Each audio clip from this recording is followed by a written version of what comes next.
নমস্কার, হরর টেলসে আপনাদের সবাইকে স্বাগত। আমি এসেছি আপনাদের কাছে একটা নতুন ভিডিও নিয়ে। এই ভিডিওতে আমরা কিছু হরর স্টোরিকে এআই এর সাহায্যে আপনাদেরকে দেখানোর চেষ্টা করব। তো চলুন আর বেশি দেরি না করে ভিডিওটি শুরু করা যাক। শহর থেকে অনেক দূরে বীরভূমের এক অজ পাড়াগাঁয়ে ছিল অনিন্দের পৈতৃক বাড়ি। দীর্ঘ 10 বছর পর একটা পুরনো জমির কাজের জন্য সে ফিরছিল নিজের গ্রামে। রাত তখন ঠিক 11টা। ট্রেন থেকে নামতেই অনিন্দ টের পেল স্টেশনটা যেন অস্বাভাবিক রকমের নিস্তব্ধ। চারপাশে কোনো মানুষ নেই, শুধু একটা টিমটিমে হলুদ আলো আর ঘন কুয়াশা। গ্রামের রাস্তা স্টেশন থেকে প্রায় 3 কিলোমিটার দূরে। অনিন্দ ভাবল হেঁটেই চলে যাবে, কিন্তু ঠিক তখনই কুয়াশার মধ্যে সে দেখতে পেল রাস্তার মোড়ে দাঁড়িয়ে আছে একটা পুরনো রিকশা। রিকশার ওপর বসে আছে একজন চালক, মাথা নিচু, গায়ে মলিন ধূসর চাদর। অনিন্দ জিজ্ঞেস করল, যাবেন ভাই? মালোপাড়া? কিন্তু লোকটা কোনো কথা বলল না, শুধু ধীরে ধীরে ঘাড় নাড়ল। অনিন্দ রিকশায় উঠে বসল।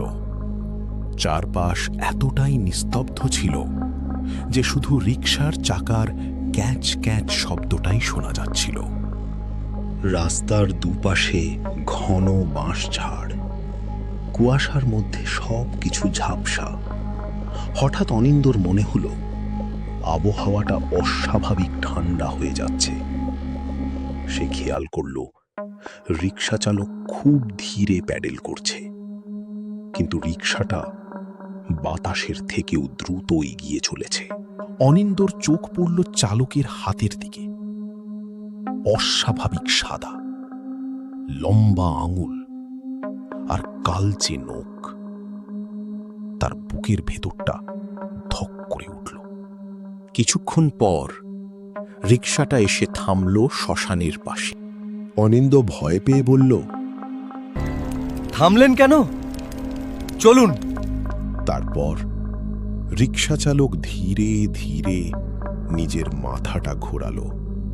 তারপর অনিন্দ দেখল এমন এক জিনিস যেটা মানুষের হওয়া সম্ভব নয়। চাদরের নিচে কোনো মুখ নেই, না চোখ, না নাক, না মুখ, শুধু মসৃণ পোড়া চামড়া।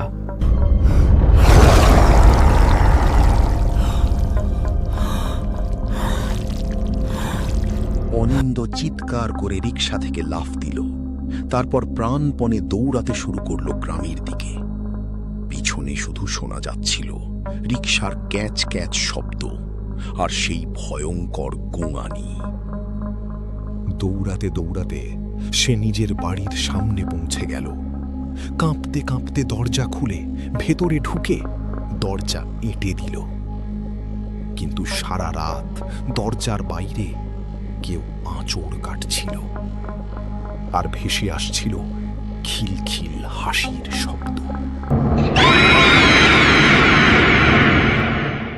ভোরবেলা গ্রামের লোকজন আর অনিন্দর কাকা এসে দরজা ধাক্কা দিলে তার ঘুম ভাঙল। সব কথা শুনে কাকা ফ্যাকাশে মুখে বললেন, তুই কোন রিকশায় এলি? 10 বছর আগে নিবারণ নামে এক রিকশা চালককে শ্মশানের কাছে খুন করেছিল ডাকাতরা। অনিন্দ কাঁপতে কাঁপতে দরজার দিকে তাকাল। কাঠের উপর গভীর কালচে নখের আঁচড়, আর ঠিক দরজার বাইরে পড়ে আছে একটা পুরনো মলিন চাদর, যেন সেটা এখনো তার জন্য অপেক্ষা করছে। ভিডিওটি ভালো লাগলে অবশ্যই একটি লাইক করবেন ও সাথে চ্যানেলটিকে সাবস্ক্রাইব করে রাখবেন। আজ এই পর্যন্তই। দেখা হচ্ছে আপনাদের সাথে পরের কোনো নতুন ভিডিওতে।